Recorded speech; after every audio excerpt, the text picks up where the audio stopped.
Once upon a time there was a young wizard named Drake who lived in a tall tower surrounded by a thick forest.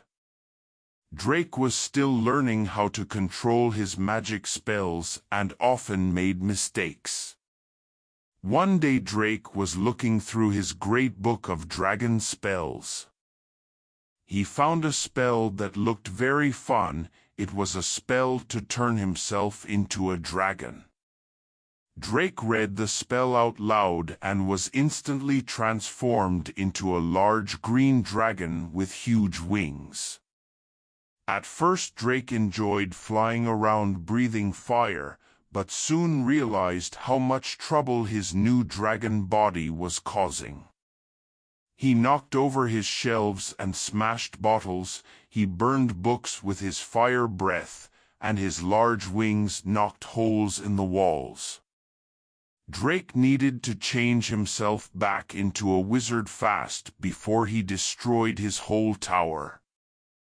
Drake searched frantically through the scattered spellbooks on the floor for the counterspell to turn him back into a wizard. But his big dragon claws just ripped the pages when he tried to turn them. He tried to cast spells with his dragon voice, but only fire came out. Drake was starting to think he might be stuck as a dragon forever. But then he remembered one special spellbook, the Spellbook of Reversals, that contained counterspells for every spell. But where had he left it? Drake searched every corner of the tower, overturning furniture and scattering even more books in his pursuit of the Spellbook of Reversals. Finally he spotted it up on a high shelf, so very high that even his long dragon neck could not reach it.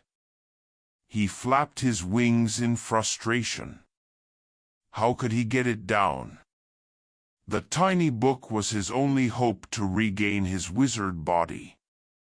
Drake had an idea. He used his dragon fire very carefully to burn only the shelf holding the book.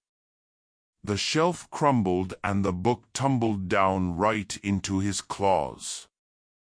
Eagerly Drake flipped through the Spellbook of Reversals until he found the right page, the spell to reverse the dragon transformation magic.